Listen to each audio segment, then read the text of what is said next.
For latest updates, subscribe to our channel and press the bell icon. The next topic is Project Import Regulations 1986.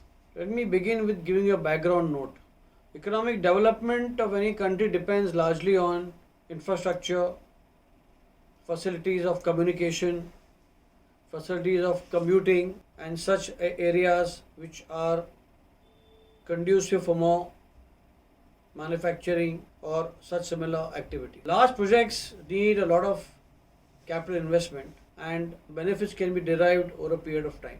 Similarly, large projects involve, besides administrative machinery, a huge amount of equipment which has to be imported of different kinds and of different categories to be fixed or to be put into use for a particular project. So the Project Imports Regulations 1986 solves most of these problems, where it has a special scheme to allow clearance of goods at a fixed rate of duty for supplies made by the vendor to the contracting party in India who is executing the project. The project import is covered under tariff heading 98.01 and currently the rate of duty is 10% as the BCD and 18% is the IGST. For many categories of projects where the sponsoring authorities are mainly the government and state government authorities, the project which is for public interest, the duty has been waived by way of a notification, or other duty has been exempted by way of a notification. Under the project import scheme, naturally there will be a contract between the vendor and the Indian company and would entail a large movement of machinery, parts, spare parts, consumables and so on. And each of them, if they are categorized as per the HS code rules of classification, the clearances will be delayed. And as it is, no vendors give different parts in thousands of quantities and maybe hundreds of quantities separately in the contract.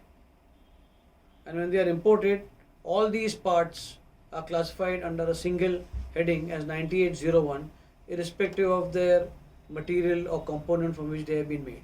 So this is the essence, that the capital equipment and the parts etc. are grouped in a single tariff heading with a single rate of duty.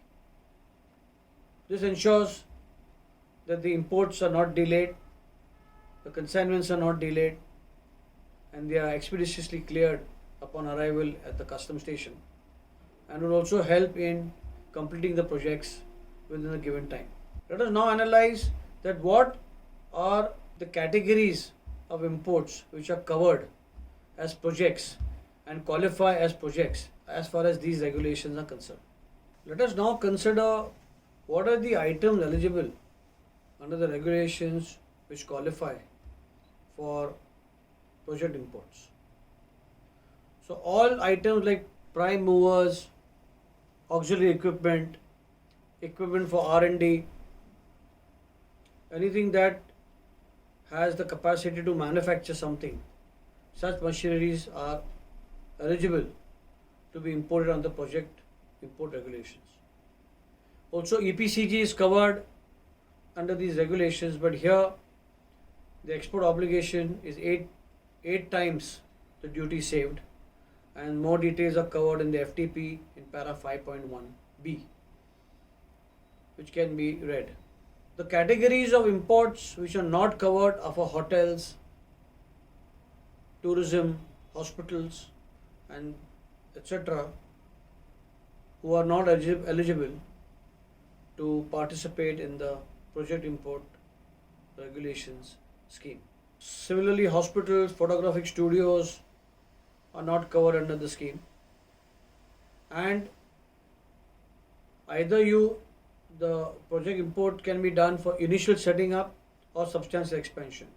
Substantial expansion would be that where the existing installed capacity is increased by at least 25%, that would cover within the ambit and scope of a substantial expansion, and only then it is covered under these regulations. Even a single composite machine as defined under section 16 of the first schedule of the Customs Tariff Act is not covered under these regulations. A single machine or a composite machine, as is meaning given in note 3 and 4 of the first schedule of chapter 16, is not covered under these regulations.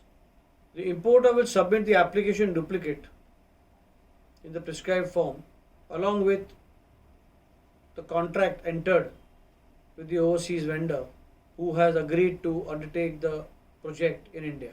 So the contract is mandatory to be registered prior to the import into India, and upon receipt of the contract, a temporary number is assigned.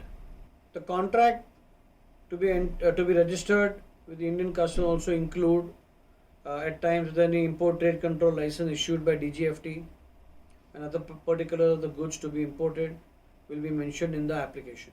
Recommendation from the sponsoring authority also will be required, especially where the duty involved is nil. In some cases, a bank guarantee equivalent to 2% of the value of the contract or up to rupees 1 crore required to be given, and more details about the eligibility criteria, the kind of security to be given, are mentioned in Board Circular number 22 of 2011, which may be read.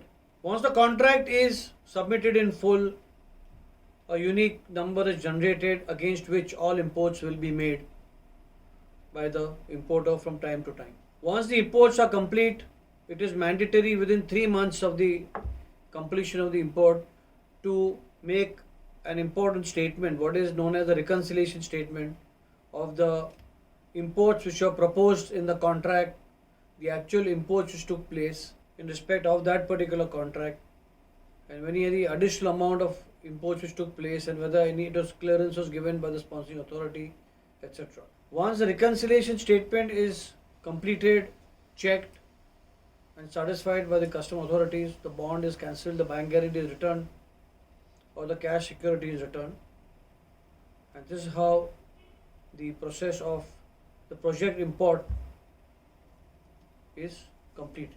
Thank you. For detailed learning of all logistics subjects, visit www.logivader.com.